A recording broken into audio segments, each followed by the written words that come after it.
doctor, muchas gracias por estar aquí. No, a ustedes, muchas gracias.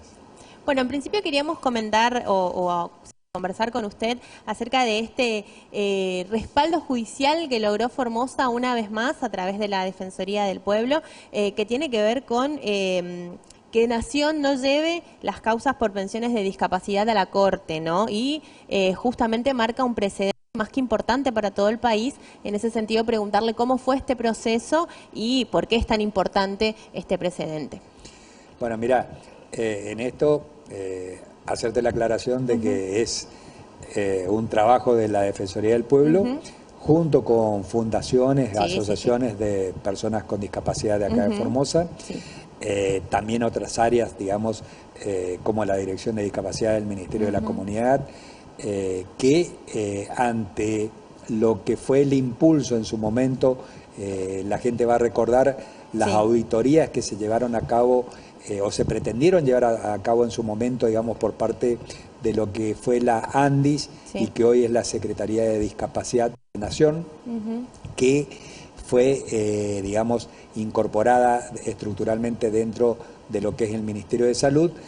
Se pretendió, digamos, suspender y obviamente eliminar las pensiones a favor de las personas con discapacidad legítimamente otorgadas en todo el país y comenzaron por la provincia de Formosa. Sí, allí fue cuando se interpusieron las primeras acciones y se consiguieron las primeras medidas cautelares a favor de todos los pensionados con discapacidad que tienen domicilio en el territorio de la provincia de Formosa. Eso fue escalando, digamos, esta, entre comillas, guerra judicial, digamos, con el gobierno nacional, esta disputa judicial. Primero porque nosotros veíamos y probamos en las causas judiciales, en los distintos fueros federales, hasta en la Cámara Federal de Resistencia, de que las auditorías eran hechas en forma irregular, las personas no eran citadas en sus domicilios, eran sometidas, digamos, a plazos de cumplimiento imposible. Esto daban 10 días para que vos presentaras una historia clínica o una radiografía, digamos, que no la tenías, pero que al acudir a un centro de salud o a un hospital, obviamente, es decir, por la situación socioeconómica que se viene viviendo desde que asumió el gobierno nacional de Javier Milei a fines del 2023, tuvimos, digamos, una sobrepoblación en el sector público que te dan un turno, digamos, quizás a 2 o 3 semanas, lo que hacía que la gente perdiera el derecho y la posibilidad de tener los elementos para probar su discapacidad. Esas fueron algunas de las muchísimas irregularidades dolosas, profeso, digamos, que la ANDIS en su momento quiso hacer acá en Formosa, no sola, sino asesorada por representantes políticos de la Libertad Avanza y otros elementos, digamos, que sin razón alguna, digamos, entienden a las personas con discapacidad como alguien que hay que recortarles derechos, o lo tienen como un número, podríamos decir. Como un número, y también hay que decirlo, como un enemigo, porque nosotros la verdad que hasta el día de hoy no comprendemos cómo el presidente de la Nación o cómo el ministro de Salud de la Nación o cómo el titular de la Secretaría de Discapacidad actualmente continúa, digamos, haciendo una persecución, una estigmatización y una vulneración de derechos regresiva en la Argentina, que implica, primero, quitarte el poco beneficio en dinero que significa las pensiones por discapacidad, que no alcanzan a los 300.000 pesos. Que nosotros siempre, yo lo dije, eso no es lo más grave. Lo más grave en todo esto es que le quitan la posibilidad de asistencia a medicamentos y a los beneficios que poseen, digamos, la atención de especialistas. Las personas con discapacidad son altamente demandantes de psicólogos, psiquiatras, especialistas en distintas ramas, y obviamente, es decir, eso se lo pretendieron retirar y hoy, digamos, no se logró en la provincia de Formosa. Claro. Obviamente que el resto del país sí está en una situación, digamos, mucho más delicada, y esto lo transmito porque en las reuniones permanentes, una vez por mes que tenemos con los defensores del pueblo de todas las provincias y municipales en nuestra asociación, que es ADPRA, nos mencionan y nos comentan, digamos, donde en sus provincias o en sus municipios las personas con discapacidad, digamos, no cobran las pensiones, le están suspendiendo los beneficios de medicamentos, de asistencias, y eso en Formosa, los pasajes, bueno, también otra cosa muy rara que da para todo un tema, entonces, eso en Formosa no lo pudieron hacer. Siento un precedente, como dijiste, sí es cierto. De hecho, provincia de Buenos Aires, Catamarca, La Rioja, San Juan, Jujuy, están utilizando ese precedente y hoy están litigando en la Corte. Veremos cuál va a ser el resultado. No obstante lo cual, en este sentido, no hay que dejar de resaltar que el Estado provincial aquí, digamos, por las políticas públicas que ha implementado, el sistema de los recortes y los retrocesos hacia las personas con discapacidad no se notan hasta la fecha. Pero ojo, con todos los recortes y todas las modificaciones que viene implementando el gobierno nacional, llega un momento en que la manta es tan corta, digamos, que los estados provinciales no se pueden hacer cargo de todo. Bueno, en este caso es un fallo judicial que nosotros, digamos, nos da una gran satisfacción, sobre todo porque aquí hay niñas, hay adolescentes, hay personas adultas, digamos, con discapacidad, que son casos que nosotros entendemos como indubitables. Es decir, cuando vos ves una persona sin un brazo, sin una pierna o un trasplantado, es decir, no podés estar dudando, digamos, de que esa persona es una persona con discapacidad, y no lo podés someter a una auditoría donde ni siquiera había médicos. Entonces, el fallo judicial de la Cámara Nacional de Resistencia fue unánime y corroboró todo lo que habíamos denunciado y confirma de que los pensionados con discapacidad, digamos, en la provincia de Formosa, domiciliados en la provincia de Formosa, van a continuar cobrando su beneficio, van a continuar teniendo, digamos, la asistencia en salud. Y lo que sí le pedimos nosotros desde el organismo de la Constitución en el cual trabajamos es que, por favor, se tomen el trabajo de actualizar sus domicilios. Hay mucha gente que por ahí no actualiza su domicilio, es importante hacerlo, y que si recibieron alguna documentación donde les pidieron algún antecedente médico que para justificar su discapacidad, que lo hagan. Y si no lo pueden subir, porque ese es otro tema, Nación, digamos, utiliza un sistema virtual donde tenés que sacar un turno. Muchas veces sabemos que en el interior provincial y en nuestros barrios de la capital también, eso a la gente, digamos, le es muy dificultoso.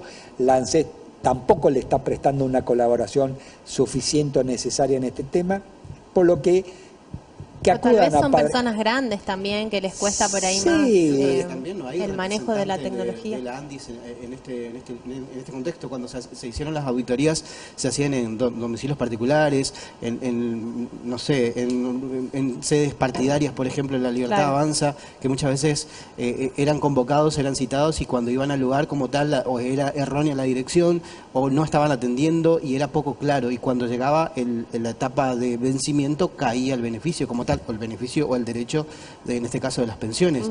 Y eso ocurrió no solamente acá en Formosa, sino en gran parte del país. Y otro que en simultáneo se estaba dando también, el famoso curro de la ANDIS, donde había negocios espurios, con, por ejemplo, con, no sé, con...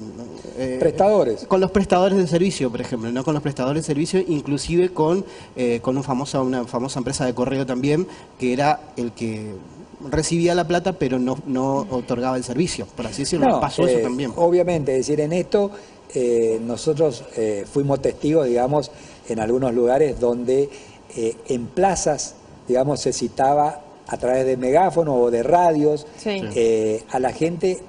Y, a ver, la gente en su ignorancia, en su buena fe, iba y firmaba las planillas y con eso ya se estaba notificando de algo que legalmente le tenía que llegar a su domicilio. Obviamente Claro. que, como dice acá el amigo, es decir, había empresas que tenían que distribuir esas cartas documentos, esa correspondencia, que cobraron importantes sumas de dinero y que no hicieron su trabajo. Hubieron otras empresas que debían prestar la asistencia médica y que tampoco lo hicieron en el lugar, porque, a ver, no había una sinrazón o una ilógica muy grave, y que te llevaba a pensar por qué el discapacitado de Ingeniero Juárez lo citaban a que se hiciera la auditoría o tuviera que ver al médico en Pirané, por ejemplo, Claro. o al de Herradura lo citaban en Palo Santo. A ver, todo esto tenía en el fondo una respuesta, que era perjudicar a la persona, impedirle a la persona, digamos, que concurra en tiempo y forma, con lo cual posteriormente le iban a suspender la pensión y a posteriori caducar o hacer cesar, digamos, el derecho que legítimamente esa persona había obtenido. Claro. En esto quiero resaltar el trabajo territorial que hicieron los intendentes, los presidentes de la Comisión de Fomento de toda nuestra provincia, porque si no, no hubiéramos podido lograr este resultado. Y por último te decía, no solamente actualizar el tema del domicilio, que quiero recalcarlo, porque tenemos tiempo hasta fines de julio para que eso se concrete, para no estar teniendo este tipo de inconvenientes. Y a posteriori también, si aquellos que les faltan algún antecedente médico, bueno, presentarlo, y si no lo pueden elevar, que nos contacten a nosotros, a nuestra página web, a nuestros correos electrónicos, que los vamos a asistir y vamos a hacer el trabajo que se necesita. Bien. ¿Por qué el gobierno quería llegar a la Corte Suprema? ¿Cuál Mira, sería el nosotros objetivo? entendemos que el gobierno nacional quería llegar a la Corte Suprema y va a seguir insistiendo en querer llegar a la Corte Suprema porque, digamos, es el último estamento judicial que le queda para dar vuelta a esta situación y suspenderle los beneficios a las personas con discapacidad en Formosa. Claro. Vos fíjate que, a ver, en esto la ley de emergencia por discapacidad en el Congreso de la Nación, como la ley de financiamiento a las universidades, el gobierno nacional no la está cumpliendo. Sí. Entonces, y a la par, el gobierno nacional tiene el tupé, digamos, de presentar un proyecto de ley que es la ley, digamos, de fraude a las pensiones por discapacidad, cuando ni siquiera cumplió la ley de emergencia, y no cumple la ley de emergencia cuando hay una orden judicial de un juez federal que le dice al señor presidente de la Nación, al Javier Milei, cumpla, señor, con la ley que dictó el Congreso de la Nación, que fue vetada por el Ejecutivo, que fue ratificada, hecha ley, digamos, y sin embargo el gobierno nacional lo ignora esta ley, no la cumple. Por eso es que hay denuncias penales en estos momentos que están en trámites, y tampoco es cierto ese latiguillo de que no hay dinero, no hay plata. Eso no es cierto. Es decir, los fondos específicos existen, los fondos están, y allí radica la gran pregunta que también nosotros nos hacemos y se hace la sociedad. ¿Por qué este gobierno nacional toma a los sectores más vulnerables, como son las personas con discapacidad, como lo pueden ser los docentes, las personas que trabajan en salud, el obrero, digamos, con la eliminación de las obras públicas? Los sectores más vulnerables los toma, digamos, como enemigos, y a partir de allí empiezan los recortes de derechos, las vulneraciones de derechos y las estigmatizaciones. Entonces, claro, vivimos momentos, digamos, muy raros, muy graves en la Argentina, donde la sociedad busca el amparo, digamos, en fundaciones, en asociaciones, en organismos como la Defensoría del Pueblo, y también, obviamente, en el Congreso de la Nación y en la Justicia Federal. Pero digo, es decir, tenemos un gobierno nacional que no te cumple con la ley que sanciona el Congreso, y eso claro, es algo grave. Entonces, cuando algún legislador plantee, digamos, el artículo 29 de la Constitución Nacional de traidor a la patria, que tipifica una conducta que puede estar encuadrada dentro de lo que es las funciones de Javier Milei, no nos asombremos, es decir, porque esto no es un caso aislado, esto se viene repitiendo en forma permanente, es una forma de manejar el poder que tiene el actual gobierno nacional, pero nosotros obviamente lo rechazamos completamente.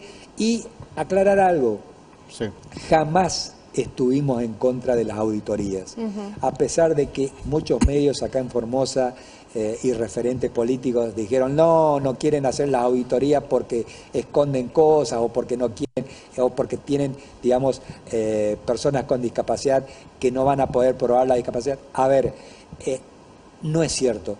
Jamás estuvimos en contra de las auditorías. Bregamos sí porque las auditorías se hagan en forma transparente, y accesibles, accesible, en forma objetiva, donde te auditara un profesional médico designado y que te dieran el tiempo suficiente para poder hacerte los estudios. Claro. Es decir, yo creo que eso caló muy hondo, digamos, en la justicia federal y también en la Cámara. Obvio, es decir, a ver... También me parece que caló muy hondo la cuestión también de la cuestión de la corrupción ahí, donde se estaba dando en el seno de la ANDIS las causas, bueno, que tiene que ver con respecto a Españolo, que inflaban un importante porcentaje para con las prestadoras, se quedaban con el vuelto y eso iba para arriba, y cuando se empezaron a dar cuenta de que iba para arriba, la justicia frenó absolutamente todo, y hoy por hoy la causa del Andis está totalmente paralizada. También ocurre esto y genera indignación en la sociedad también. Entonces es la doble vara con la cual se maneja el gobierno también. Adorni presentando en conferencia de prensa una radiografía de un perro diciendo de que toma uno de alguien que se quiso hacer el vivo, y además de una pensión que no fue otorgada, que incluso Diego Españolo en uno de los audios lo confirma. Esa pensión no fue otorgada, y hoy por hoy, ¿cuál es la realidad de Adorni? Bueno, está implicado en una causa de corrupción. O sea, hoy cómo va girando todo esto, personas que le están buscando sacarle... ¿Cuánto? 270.000 pesos a un pensionado. No. Por eso te digo, decir, mira, 70% de la jubilación mínima. Exacto. Yo te voy a confesar algo y que nunca lo dije públicamente. Cuando salió la sentencia, obviamente favorable, el gobierno nacional no la cumplía. Claro. Es decir, lo que era en ese momento la ANDI, estaba Espagnolo, no la cumplía. Entonces nosotros dijimos, ¿pero qué hacemos? Y se nos ocurrió algo que... nosotros nunca queremos hacer, porque los derechos cuando están, vos no los podés estar llevando a la justicia y decirle al juez, señor juez o señora jueza, a ver, saque un fallo diciendo al gobierno tal o cual, nacional, provincial o municipal, que cumpla con el derecho. Porque se supone que vos ya, como funcionario público, tenés que cumplir con la ley, tenés que cumplir con el derecho, máximo cuando hay una sentencia. Tuvimos que hacer una denuncia penal contra Espagnolo. Hicimos la denuncia penal, trabamos embargo, y a la noche, recuerdo ese día, a las 19:20 horas, nos enviaron al Juzgado Federal número 2 el listado completo de beneficiarios de pensionados con discapacidad, a quienes en ese momento la ANDI, posteriormente Secretaría de Discapacidad, no les iba a quitar su derecho, e inclusive le pagaron con retroactividad 4 meses que tenía suspendido. Yo no sé si eso fue producto hasta el día de hoy de la denuncia penal, del embargo, que todavía lo mantenemos porque nos propusieron levanten el embargo, levanten la denuncia y nosotros vamos a cumplir con la sentencia, cosa que yo dije no, porque no tenía ninguna garantía y detrás teníamos miles de personas que, como vos bien decís, es decir, ese poco o mucho dinero, digamos, es decir, depende no solamente para comprar alimentos, sino para comprar medicamentos y para trasladarse, digamos, de un punto a otro cuando lo necesitan, ¿no? Bien.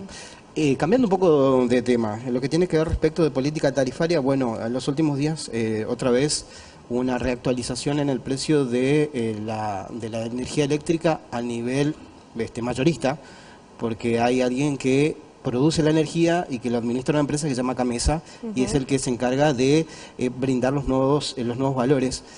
ahora con la excusa de que hay una guerra internacional, los precios internacionales se dispararon y obviamente el que termina pagando todo esto, bueno, van a ser los usuarios. Se está hablando de más del 50%. ¿Ustedes cómo lo están analizando esto? Bueno, ¿cómo los sacan ustedes en los boletines oficiales que lo hacen cada semana? Mira, esta es una situación, digamos, que realmente se va a complicar y se va a complicar más, sobre todo para el usuario residencial, para el usuario comercial, para la pyme, sí, en provincias como Formosa y en todo el NEA y el NOA. Esto tiene un responsable, es decir, porque de la nada no sucede, es decir, esta situación. A ver, sí, la guerra de Medio Oriente tiene su efecto, digamos, en lo que es el aumento del petróleo, el aumento del gas, aumentos internacionales. Pero digo, la Secretaría de Energía de Nación a cargo de la licenciada Teta Mantí, es decir, primero que están totalmente cerrados a cualquier tipo de diálogo con las provincias, es decir, y con la Defensoría del Pueblo, a diferencia quizás de lo que ocurrió en un primer momento con los primeros secretarios de energía de este gobierno. Porque el diálogo, digamos, más allá de las distintas posturas que uno puede tener, nosotros lo necesitamos, digamos, el diálogo interinstitucional para resolverle los problemas a la gente, sí, es decir, y no estar yendo a la justicia. Entonces, acá, ¿qué es lo que está sucediendo para que se entienda claramente? Generar energía en nuestro país se hace, digamos, con gas o con petróleo o con otros elementos que obviamente hoy han subido exponencialmente de precios. El gas que se produce en la Argentina, el nuestro, digamos, que es mucho más barato y que se lo tenemos que distribuir necesariamente a nuestros connacionales que están viviendo en las provincias del sur, porque lo necesitan, digamos, sí, para poder sobrevivir, así como nosotros necesitamos el aire acondicionado acá durante los meses de altas temperaturas para poder descansar, para poder trabajar, para poder refrigerar nuestros alimentos. Lo que ha hecho la Secretaría de Energía es no utilizar en la generación de energía el gas nacional, sino el gas importado.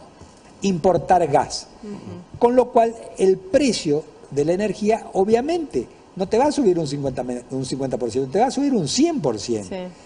Otra vía que nosotros le hemos planteado como alternativa, a ver, tenemos la interconexión Guarambaré-Clorinda, sí, donde el gobierno nacional, a ver, jamás le prestó atención y donde tenemos un país como Paraguay que puede exportar energía y Argentina en este momento importarla a un precio más accesible, sí, y más barato. Con lo cual, digamos, el usuario residencial podría estar teniendo sus beneficios, digamos, y no las altas tarifas que se sigue reiterando, digamos, por algunos grupos, digamos, de medios y algunos referentes políticos, que el que pone, como bien vos decías al comienzo de la pregunta, que el que coloca el precio es Repsa.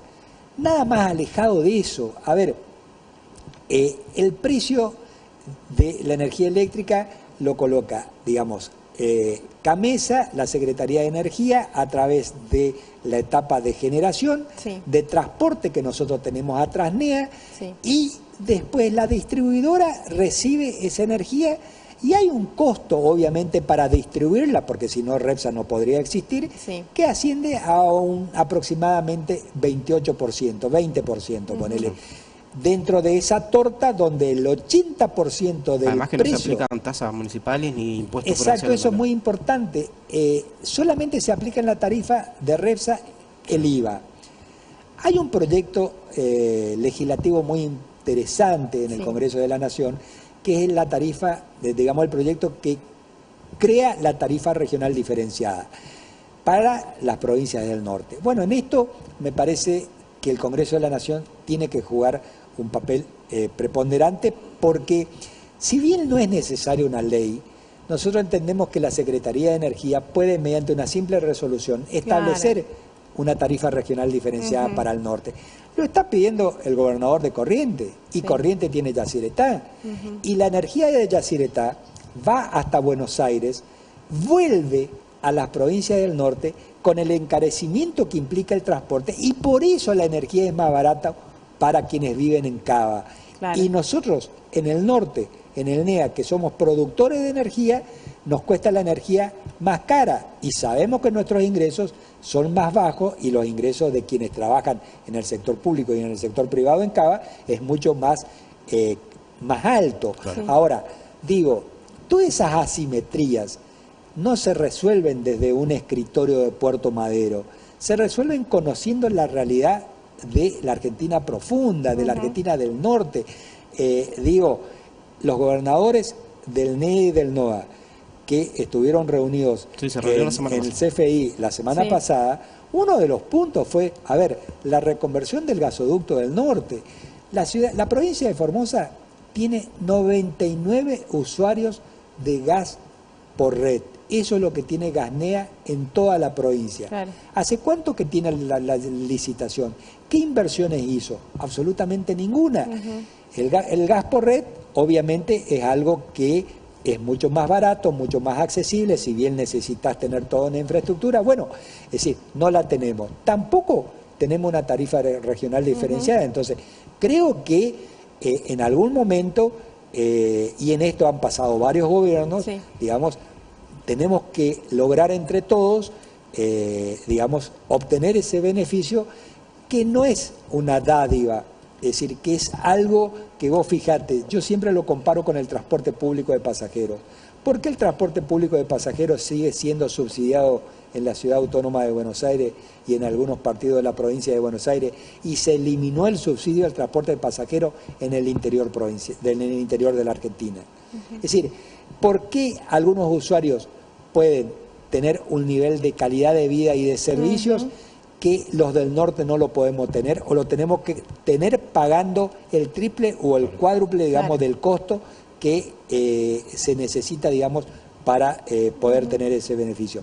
Eso debe ser corregido, y nosotros entendemos de que el Congreso, vuelvo a reiterar, juega un papel fundamental, como lo juegan los ciudadanos a través de las denuncias, digamos, que nos presentan a diario. Luca, muchas gracias por estar, por venir y bueno, por traernos estos conceptos esclarecedores, así que lo esperamos seguro nuevamente muy pronto, con más novedades. Somos nosotros.